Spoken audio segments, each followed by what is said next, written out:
Hi everybody, welcome back to our channel. My name is Naz. And I'm Alba, and in this video we're gonna tell you everything you need to know before you move to Dubai.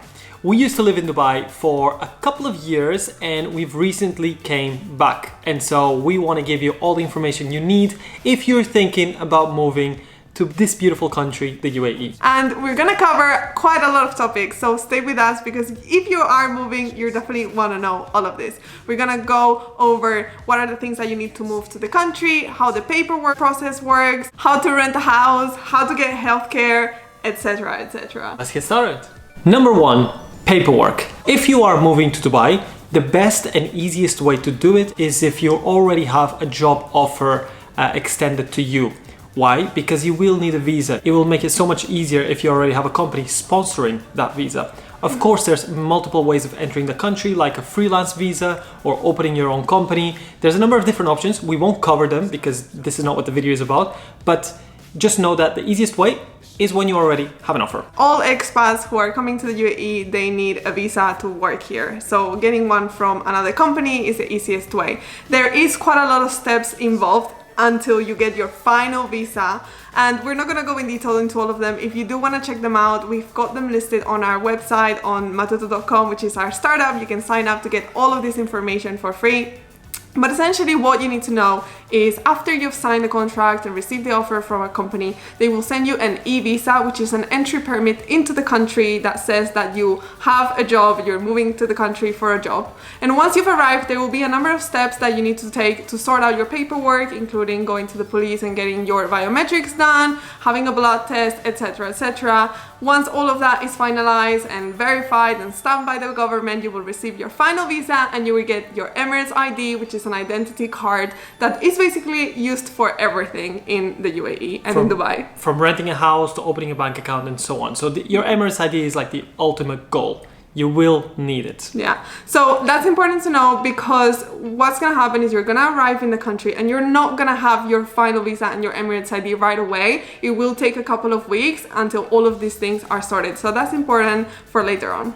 Number two, finding a place to live. The most important thing that you will need to know to rent is that when you first arrive into the country, you're not going to have your Emirates ID like we mentioned. So you are going to have to stay in temporary accommodation until you receive it. And the reason for that is that when you want to rent a long-term apartment, they are going to ask you for your Emirates ID, and you need that also to set up your bills for electricity and water. So your best bet is going to have to be to find temporary accommodation for 1 to 2 months until you've sorted out all your paperwork, and then you can start looking for a house.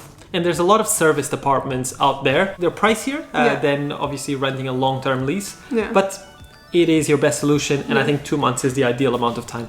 It is no secret that anywhere across the world, prices have gone up, and Dubai is no exception. And so right now, a lot of people are looking at different apartments across Dubai, not just in the touristic areas, not just in the expat areas, which used to be the Dubai Marina. And one of the things to have in mind is that it is very common to pay with checks. So you open a bank account, they give you a checkbook, and then you write a check and you give to your landlord. The thing is, nowadays, landlords are asking for one check, and that means 12 months worth of rent in one check, in one go. The majority of people simply don't have that much money. And so it is very important to get yourself a support system, an advisor, or even just try to find landlords who are accepting of maybe 4 checks or maybe even more. Talk to us because there are other alternatives, there's ways around it. And so, yeah. Next is banking. Obviously, you will want to get yourself a bank account in Dubai as soon as possible to get your salary in. But that's obviously gonna take a little bit of time, right? So when you're coming into the country, the best thing that you need to have is an e-wallet, meaning some sort of digital account that holds AED, which is the currency of the UAE. That will essentially allow you to make payments during your first few weeks and first few days in Dubai without getting a fee charged from your local bank every time if you were using a card from abroad. A good example can be Revolut or Monzo. But some banks may allow you to open the bank account without your Emirates ID. If you have all the paperwork in order, you can show that you've applied for your Emirates ID, you're just waiting maybe. They may allow you to open the bank account straight away. And then once you have your Emirates ID, you update the status of your account. Either way, just make sure you have an open e-wallet when you come here, so you're not paying a fee in every transaction, like Alba said. And you should be fine. Okay, let's go into healthcare. Obviously, when you're moving to a new country, you want to make sure that you can get access to healthcare if you need it. If you are moving from some European countries, you might be a little bit confused because obviously we are used to public healthcare that's accessible. Here, as an expat, you will need to have private healthcare access, which essentially we do through insurance. So in Dubai, it is compulsory by law that your employer that you work for provides you with a healthcare insurance plan. So essentially they will be paying for it. You'll receive a card that you can then take to your healthcare appointments. And it's very normal that this is co-pay, meaning they pay the lump sum for you to have access to it. And sometimes you need to pay some small amounts to access certain healthcare services, but it varies from case to case depending on the healthcare plan that they've chosen and the services that you need access to. All you need to know is that your employer will provide you with healthcare insurance that you can use when you arrive to Dubai. So that is great. It is important to notice that normally plans don't include family members. So if you're coming with dependents, kids, wife, husband, you might have to get additional health insurance for them. Yeah. How do you get around in Dubai? Well, there's a pretty awesome metro. I'm not gonna lie, the metro is super modern and it takes you across the line of Dubai. And I know that they're developing other metro lines, and at some point it's going to be the best way to get yourself from point A to point B. But nowadays, most expats actually choose to lease a car because the car is the most common way to get around. A lot of the places are a little bit far from each other, so you will probably need a car. But essentially, as a resident, you need an Emirates driving license. You cannot drive in the long term with an international driving license. To get your driving license in Dubai, it really depends on what country you're coming from. In some countries, you're able to just convert your home country driving license to a UAE one. All you have to do is fill up some paperwork, show your Emirate ID, pay a fee, and that will be done.